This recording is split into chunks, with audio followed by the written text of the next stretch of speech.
Hello, everyone. I'm Alan Potcotter, and you're listening to CallTalk for September 23rd, 2020. Today's topic is Emerging Best Practices for Recruiting and Training in the New Normal. Advice from Contact Center Excellence Manager.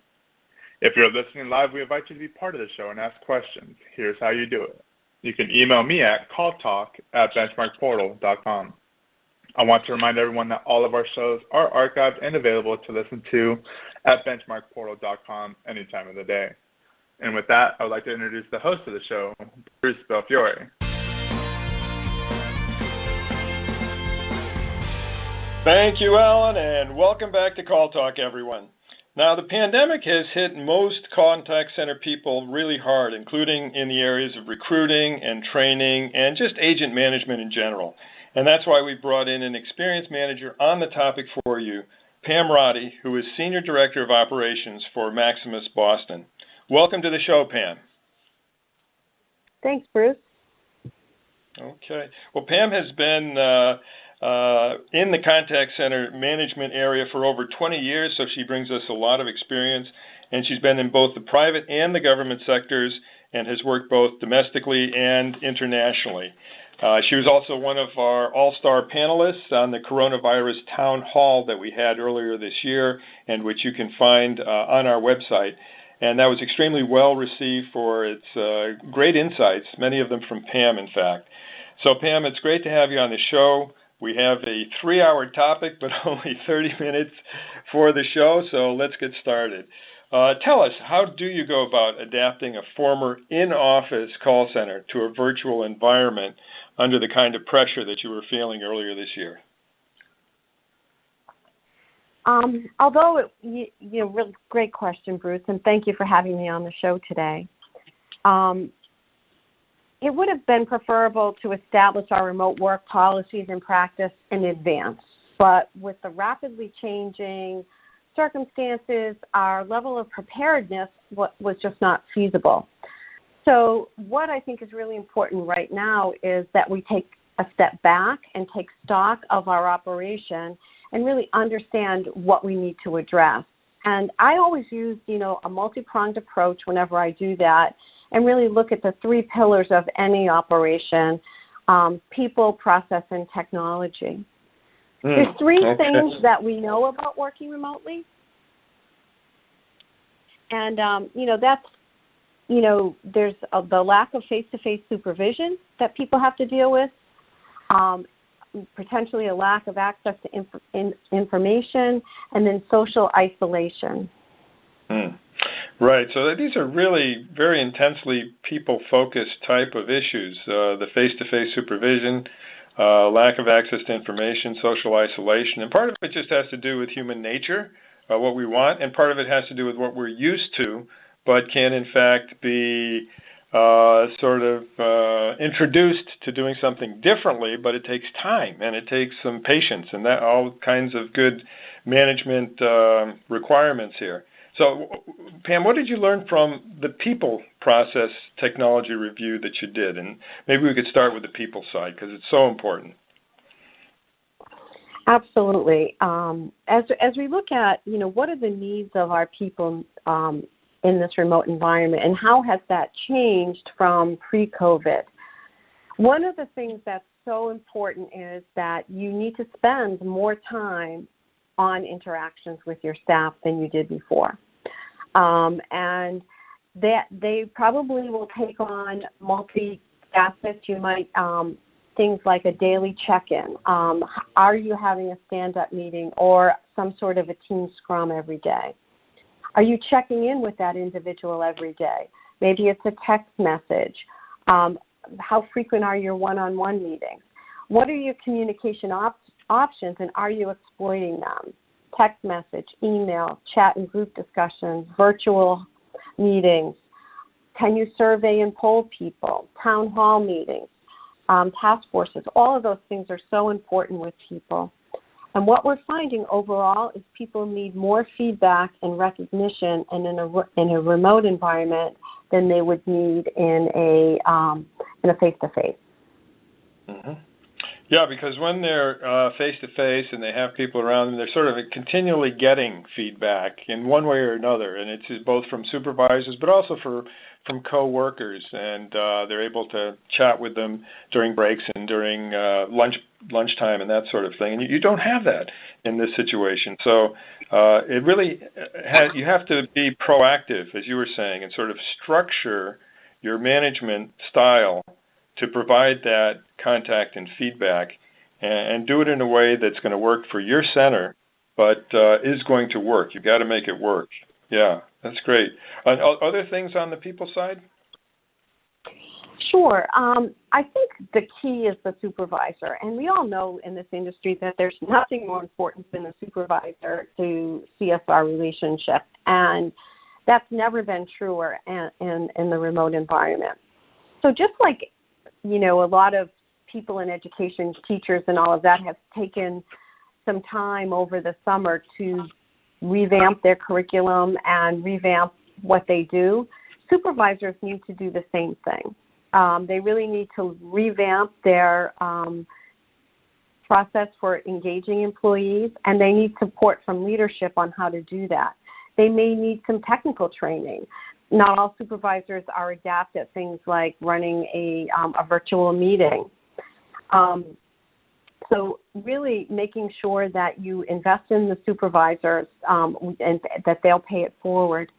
We also looked at the ratio because of the fact that the CSRs often look at that supervisor as their lifeline as they adapt to the remote environment. We did lower our ratio of supervisors to staff. So, where we would go 15 CSRs to one supervisor, we've brought that down, depending upon the tenure of the team, to almost half of that in some instances. Wow, that's pretty dramatic. And have you seen good results from that? Extremely good results. I don't know that we'll need to sustain that long term as everyone gains experience. But what we have learned is that new people definitely need, sort of like we would do in office in a nesting environment, creating smaller teams because the supervisor is going to need to be answering more questions, helping them with resources and those types of things. We'll probably sustain that with our employees with less than 6 months experience. Mm-hmm. Okay, no, that's important. And, what you said about the supervisor being the key to success in the contact center is something that, as you know, I've been beating the drum on for many years, and in fact have suggested that we change the word supervisor to either agent advocate or CSR advocate, and actually change the mentality of the supervisor from that of being a supervisor to that of being somebody who's a cheerleader, but a cheerleader who demands accountability, so that you basically say, I want, as a supervisor, I want my agents and my CSRs to really succeed, and by doing that, I'll succeed as well, and have an entire sort of mentality and even reward structure that's built around that. So I think that's really important. What other things in terms of, how about polling and surveying agents? What can you say about that? That's been a really key tool that we've used. So sometimes in a meeting where your supervisor's there and some people are hesitant maybe to tell you really the down and dirty. So we've used a combination of meetings as well as surveying people to really understand what's going on. And we found that people were very honest about, my computer stinks, or, I can't get a headset that works right. And so it allowed us to really understand issues both at the aggregate level to see what our common themes were. And then we got some good things that maybe people weren't comfortable about speaking, in an environment one-on-one. Polling is also another fun thing to do, and if you use Zoom or something like that, is It's how do I keep people engaged in the meeting? And sometimes we find that during a meeting to stop and do a polling question is a great way to keep people engaged in a meeting. And active participation what has been very something that we've been really focusing on. And polling can be a fun way to do that. Oh, that's a great tip. That's a great tip. Because a lot of people are using Zoom meetings, and I've been on tons of them. I have not seen a whole lot of them where they've used the polling function. But again, if you've done what you've indicated, which is to teach people on the technical aspects of these virtual meetings, then you can actually use that and use it effectively. That's great. That's great. And other things, how about you had mentioned something about a CSR Task Force. Can you tell us about that? Yes. We've had a CSR Task Force in place for quite a while in our contact center. It's provided invaluable voice of the CSR to senior leadership. And keeping that alive in our remote environment and switching it has been invaluable. We just wrapped up. People serve on the task force for 1 year, and then we wrap it up and we cast the net out for another group of. We keep it about 8 to 10 people, and so I had the pleasure of a debrief. And not only did we get a lot of very important information about what our staff needed for resources, how they were feeling, the isolation. The distractions at home and things like that. At the end, they said, "You know what? Thank you. I never thought that I would have a position like that in the company. I never thought that I would be able to feel so important," because we shared with them all of the things they brought forward and the results of that. We had as a result of that, we did what we call technical office hours, where we actually got key members of our IT team, somebody from the telephony team, and put them on a Zoom meeting. And anyone could call in and get real-time information, and they would also do proactive talk. So it's sort of like this forum, but for CSRs to call in and talk through technical issues. So that was a direct result of the CSR Task Force. And, to give that back to them and say, you did this, you did that, was a really rewarding experience. Right. Okay. And the whole idea of getting the information from the front line is so important. We, as you know, we do surveys of agents all the time, and we publish that report called Agent Voices. Actually, we've had 2 versions of that. And, with thousands and thousands and thousands of agents, and it's been great doing cross-tabs and trying to figure out what people are really feeling and what really makes them happy as contact center agents. But this year has obviously upended a lot of things. And there have been a couple of contact center managers who have said, well, I want to wait till things settle down, and then I'll survey my agents. I want to wait till things settle down, and then I'll see what my agents have to say, or my CSRs. And I'll say, think about that, because really getting that input now, and again, the kind of input that sometimes people are hesitant to give face-to-face or even voice-to-voice, you can get through these surveys, and there can be some nuggets in there that can really make a big difference and maybe don't cost much money, or if anything, and really can help to turn a situation that may be a little bit tenuous into a much stronger situation. So that's really great input. And another thing you've talked about is supporting the culture. And obviously, when you're in a brick-and-mortar situation, you're walking into a building, you can see the mission statement on the wall. You can sort of feel the vibe, and you can be talking to your managers who are going around sort of walking, hopefully, talking the talk and walking the walk. You don't have that when everybody is at home. So talk to us a little bit about supporting the culture in this sort of a situation.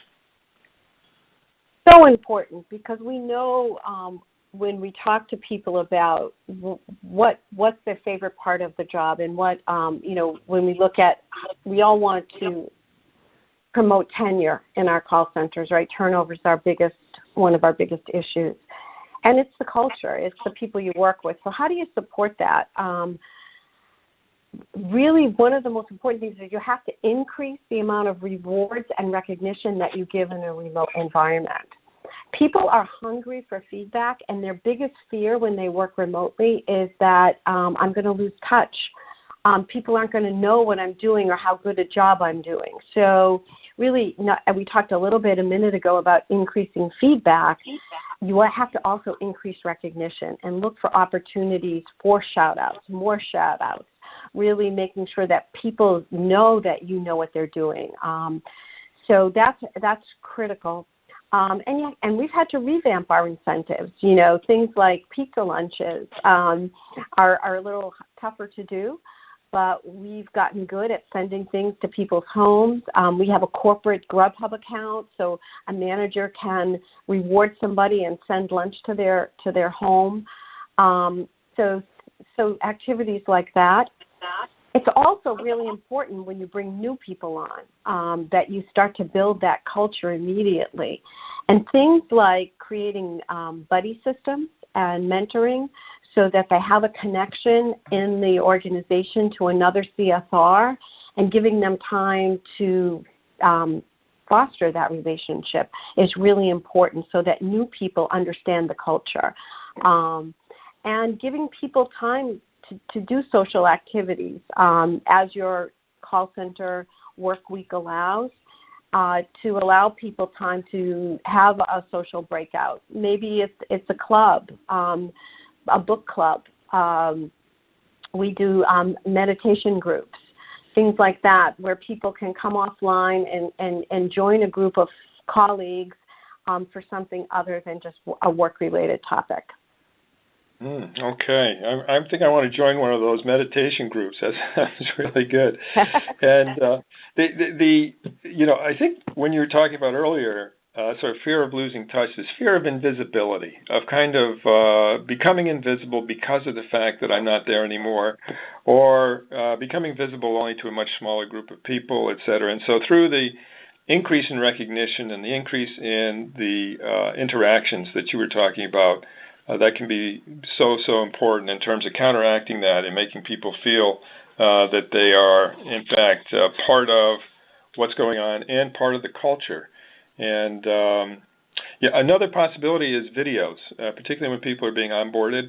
A lot of companies have videos, and maybe they need to fine-tune those or bulk them up a little bit. Have the videos basically really convey very clearly what the culture is and what the expectations are in terms of performance and in terms of also just personal ethics, et cetera, and have testimonials of agents, CSRs, talking about those things. That can be really good because it puts it right in front of the people who are coming in right when they're coming in, right? And so then the rest of the onboarding and the rest of the training, et cetera, needs to support it, but you've set the table, if you will. And that, I think, can be a powerful thing to do. Do you have any thoughts on that? Absolutely. I think that setting that table, as you said, and using videos are so important. We've really looked at our entire training curriculum and revamped it to make sure that it's heavy enough in those aspects and interactive enough so that we're holding people's attention. Right. Okay, great. Well, let's go on to process items. Talk to us about establishing rules of engagement, setting expectations, concrete flexibility, et cetera. Talk to us about those aspects. So process, on one hand, I think it's really important. People like to know what's expected of them, and they like it to be consistent. And I think in this world of disruption and chaos, to know that there is consistency and reliability in your workplace and how it's approached can have a stabilizing impact. We all know CSRs, when we go through change, it's tough, it's disruptive. That many people that like the call center space and like being a call center agent do so because they like that they like that routine. They like the structure of a call center. So on one hand, it's really important to let people know what to expect, how their breaks will be scheduled, how their schedule will be made, how they access their supervisor. All of those things that seem pretty basic sometimes, really important that they're reviewed and that your supervisors really understand that these are so important, and above all else, nothing comes above the fact that they have to be there to support their folks.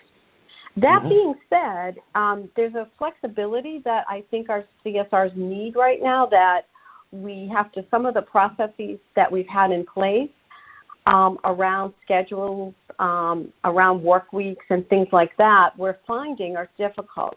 Many of our staff have their children at home, and they're trying to work around kids' schedules and other distractions, including taking care of people. So we've, on one hand, we need to know when you can work, but we're giving more flexibility into your schedule than ever before. Literally, if you want to come in and give us a few hours of work, and then you need a few hours off, and then you want to log back in, we'll do those type of split days. So, we need to be concrete in that we need to know when we can count on you, but yet flexible in that we'll provide you with more flexibility than we have before. As I've talked about, you have to look at all your training and really look at your procedures for training, and how are you going to be assured that people are engaged in training. Of course, more breakout sessions, again, knowing your technology. Zoom has the ability to create breakout sessions. How do you gauge someone's involvement? Is it the amount of responses that they give? Is it the activity that they have in a chat session? Do you have to do more independent sort of activities that people have to present and things like that? And the importance of scorecards and things like that, so people know exactly where they stand.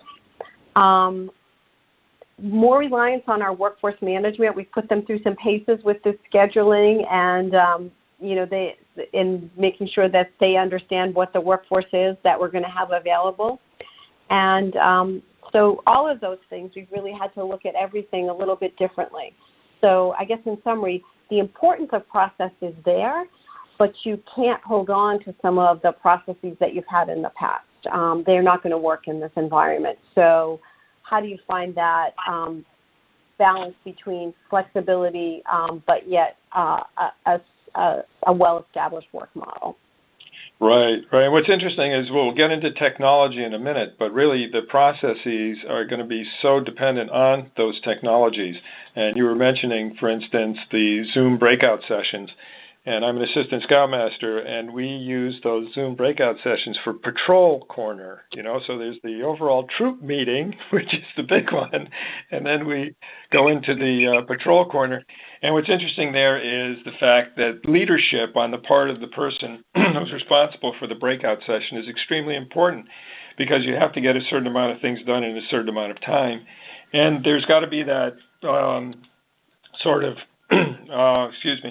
the balance between personal interaction, because, of course, this is an opportunity for the interaction on the part of the breakout group, and following the agenda, making sure that when you get pulled back into the main meeting again, you've gotten the stuff done that you have to get done.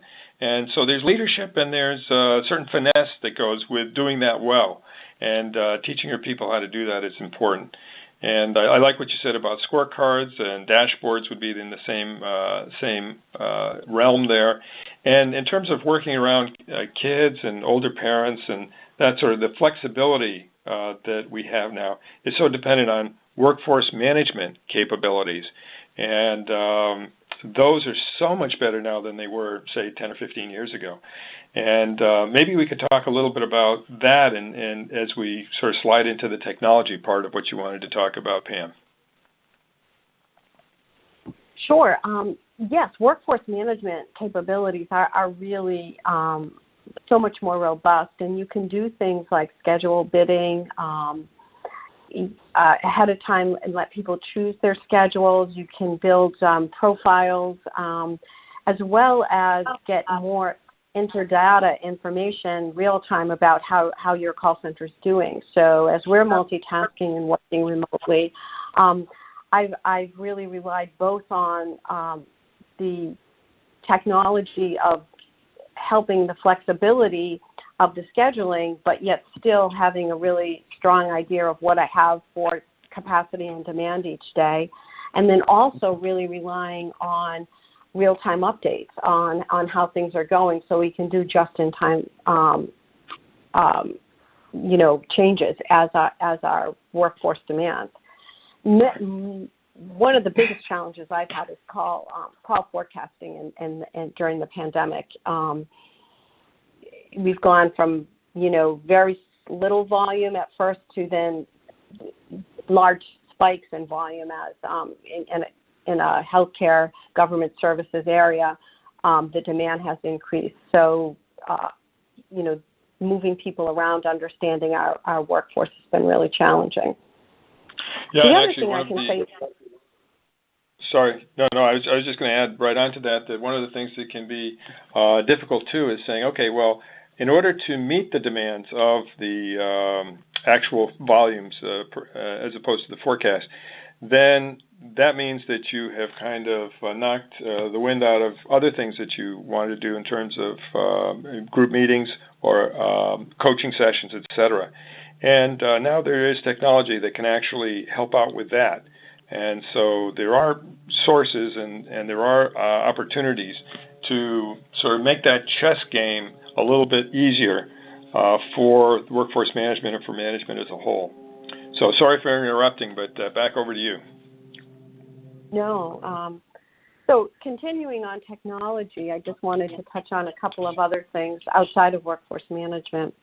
I think, like everybody, I'm sure we've been in this 7 months. So first of all was just for those of us that were not remote, the scramble, do I have the right technology to move people remotely? Do I have the right bandwidth? What do I do? How do I deploy this? And so we've gotten there, right? We're up and running, and now it's sort of step 2 in our technology assessments. And what for us, what that's meant is equipment replacement. Is if you have a CSR in the field and their keyboard or mouse or headset, breaks, we've had to establish 24-hour, FedEx delivery systems. And it seems rather rudimentary, but it wasn't something we had a lot of experience with, and we've had to really put that in place. So, it's the staff lifeline to us. So really assessing where our technology, now that we have all the basics out there, needs to improve.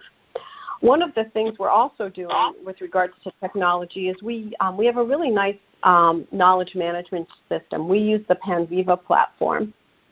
Mm-hmm. But what we were finding is that our CSRs, our supervisors, particularly for inexperienced agents, were spending a lot of time pointing people at the right places in our knowledge management system.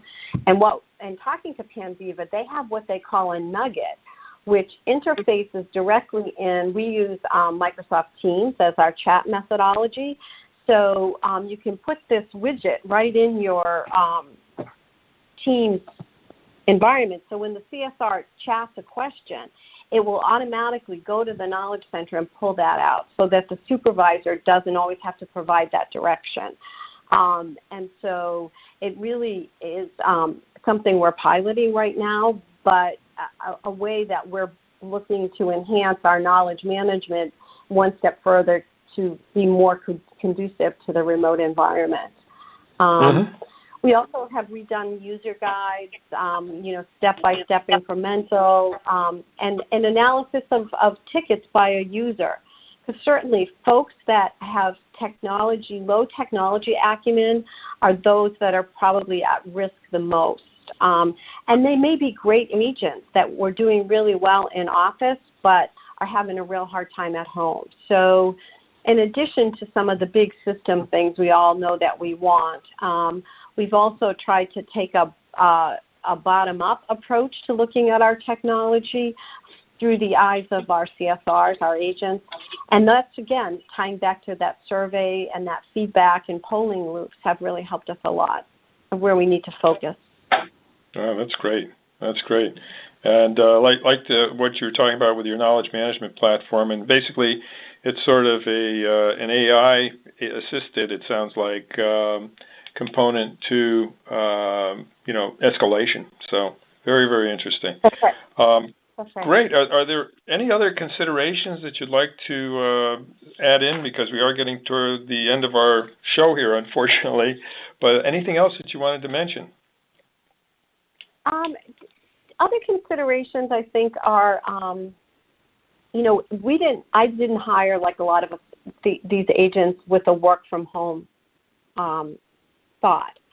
So not everybody is well suited for the work from home. And we've had a few cases where, despite everything that we've done, it's just been not a great alignment. We do have some flexibility to bring people back in office if necessary, and we have had to do that. So not everyone is well suited, and we have had situations where people, for not work related but personal issues, feel safer in the office. So it's been nice for us to have that, but I know not everyone does.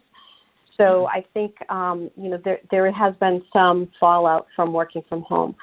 And people are really in two camps right now. Some people are loving working from home and hoping that they'll be able to do this long term.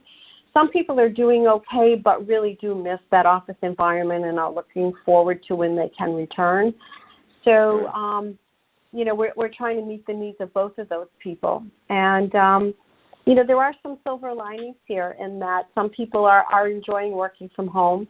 We also, it's hiring and recruiting. My office is in downtown Boston, was always a challenge.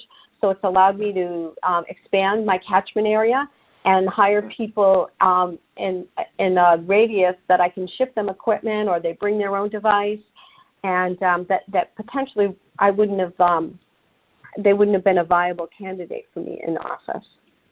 Right. And actually, given your position too, one of the things that you will be looking at going forward, and when it is possible to bring people back to the office, if you want to bring them back to the office, is the public transport issue.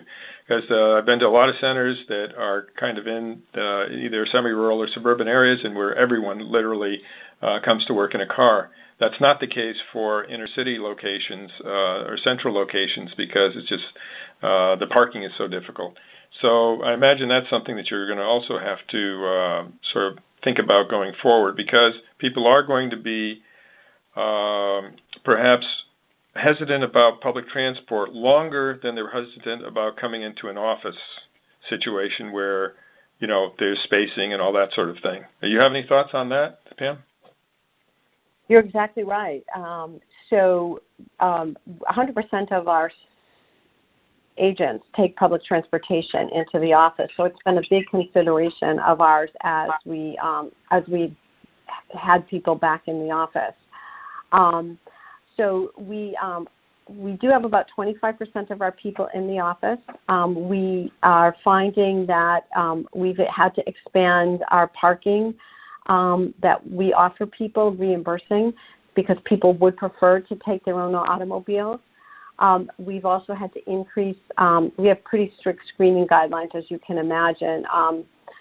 An app on the phone, temperature taking, people wear personal devices when in the office, and so that they don't get that beat for 6 feet. So we could do a whole radio show on how do you bring people in the office during the pandemic.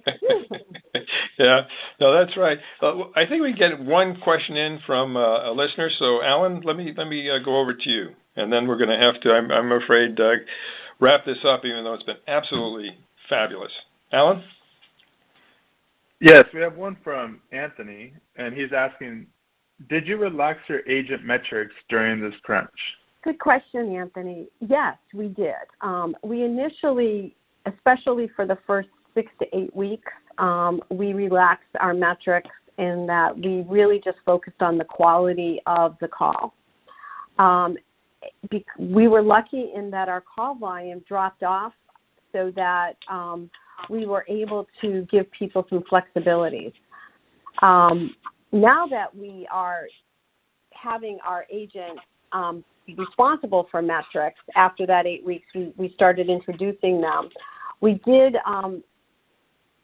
allow people, though, to have somewhat of a less of an adherence score going forward, understanding that they do need more flexibility. There may be interruptions during the day if they have children. So schedule adherence is not as tight as it once was. We're looking more at the global picture of, were they adhering? Did they set their schedule? What were their calls per day? What was the quality of their calls?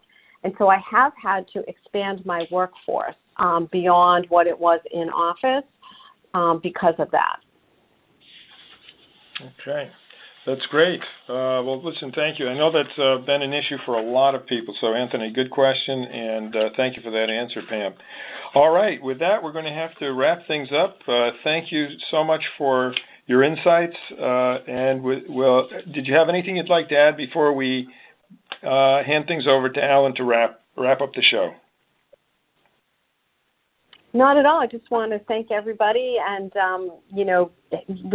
tough times, and just stay strong, be brave. Don't be afraid to ask your staff what they need, even though sometimes it may feel like I can't take on one more thing. It really does help.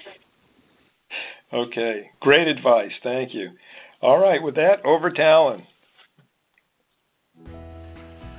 Yes, thanks again to Pam and to Bruce for your insightful discussions on today's show. We hope you can join us next month for another great show, or look at our huge selection of archive shows and hot topics at BenchmarkPortals.com. Then click on CallTalk, where you'll find over 11 seasons. From all of us at Benchmark Portal, keep those headsets steady and your fingers ready. Stay safe, stay healthy. This is Alan Pockhotter signing out. Have a great day.